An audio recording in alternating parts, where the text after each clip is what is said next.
महापौर कोण होणार या बाबतीतला सस्पेन्स हळूहळू दूर होताना दिसतो आहे.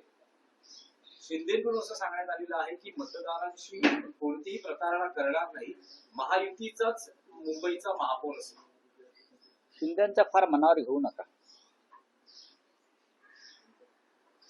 महापौर जर महायुतीचाच होणार वगैरे जर कोणी म्हणत असेल तर मग सौदेबाजी का सुरू आहे? सौदेबाजी का सुरू आहे?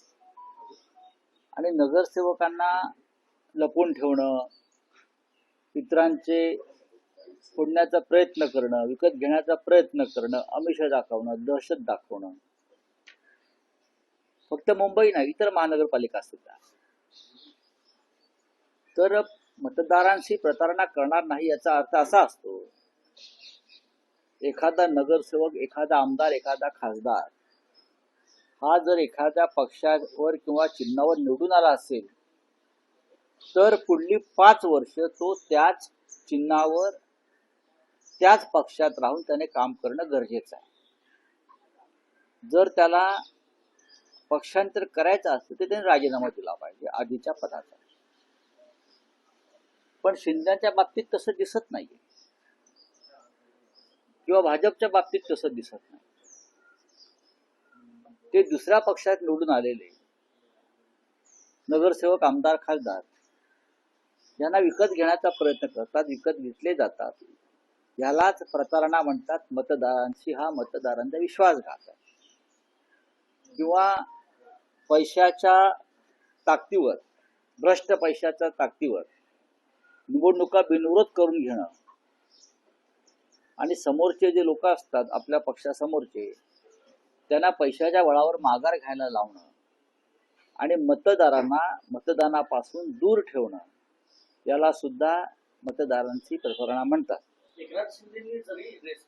तर त्याने हा प्रतारणा मतदारांशी याविषयी त्यांनी अधिक खोलात जाऊन अभ्यास केला पाहिजे. नाही, त्यांनी जरी रिसॉर्ट पॉलिसी अवलंबलेली असली तरी भाजप हायकमांडनं सांगितलंय कुठल्याही परिस्थितीत कॉम्प्रोमाइज करू नका, दावा सुटू नका महापौर पदावरचा. माझ्या माहितीप्रमाणे दावा सुटणारी नाही. पण अशा प्रकारे ब्लॅकमेल करून काही दुसरं पदात पाडून घेता येईल का? म्हणजे त्यांना स्टँडिंग कमिटीमध्ये इंटरेस्ट असतो. तिथे पैशाचे महापौरांना फार अधिकार नाही. ते शोभेचं पद आहे.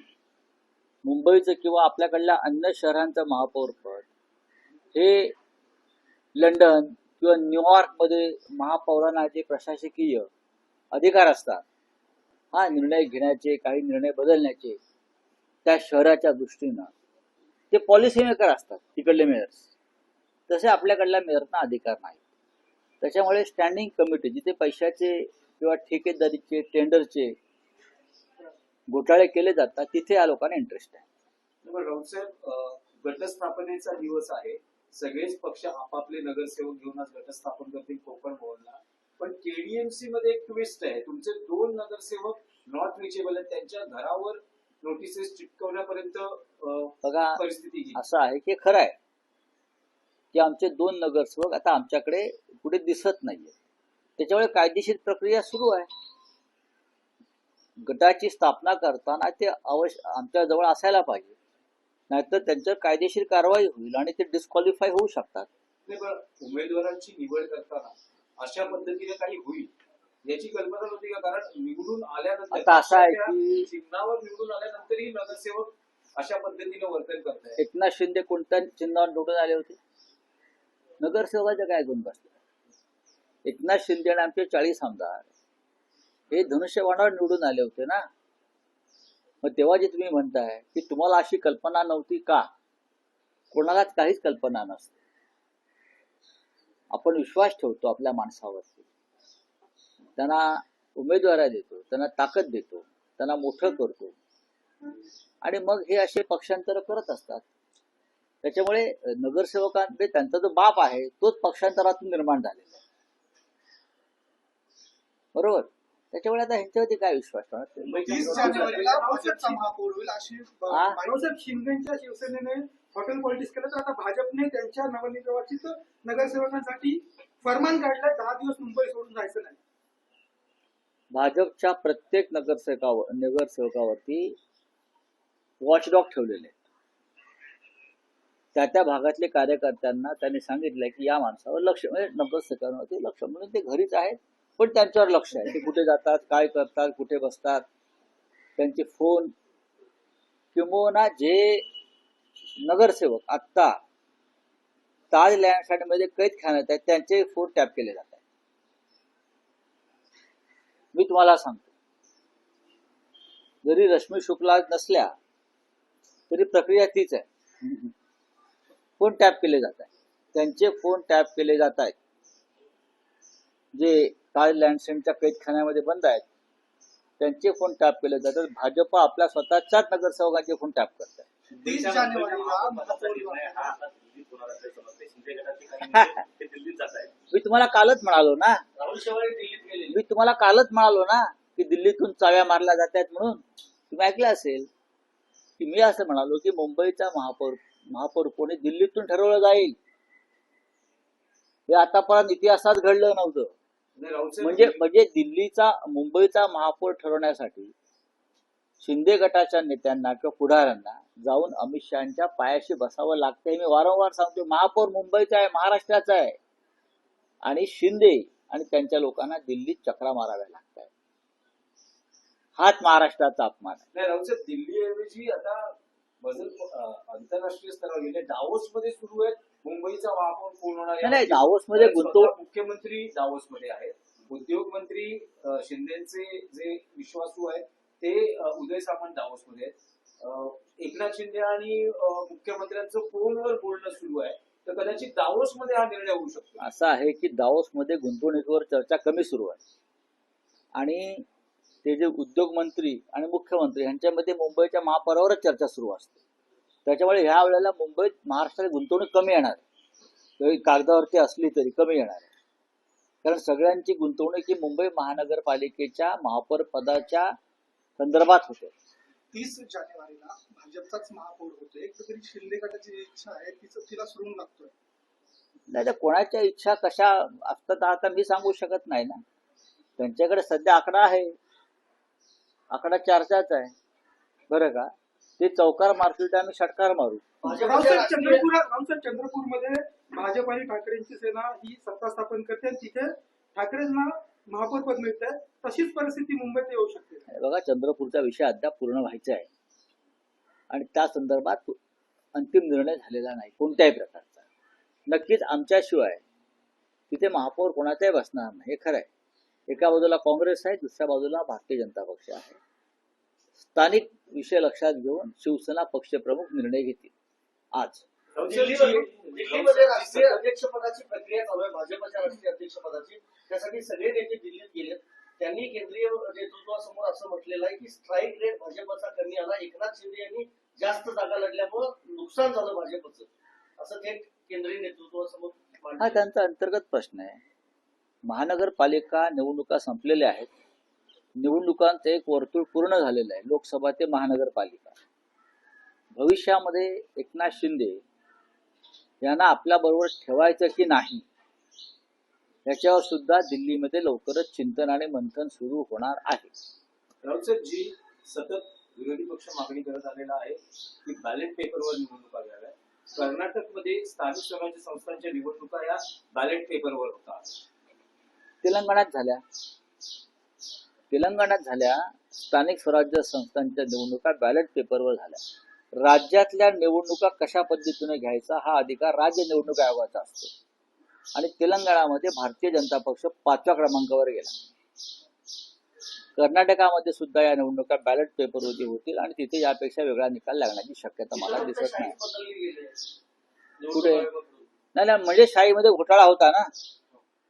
जर मार्कर आणि शाई बदलावी लागली याचा अर्थ तुमच्या शाईमध्ये घोटाळा होता आणि या बनावट शाईनं तुम्हाला काही जागा जिंकून दिल्या. राऊत साहेब, आणखी एक आहे की परवा बाळासाहेब ठाकरेंचं जन्मशताब्दी वर्ष सुरू होत आहे. काही पक्षातर्फे काही कार्यक्रम आहे का? आहे ना. किंवा काही घोषणा केली जाणार बघा, पक्षातर्फे 23 तारखेला बाळासाहेबांच्या शताब्दी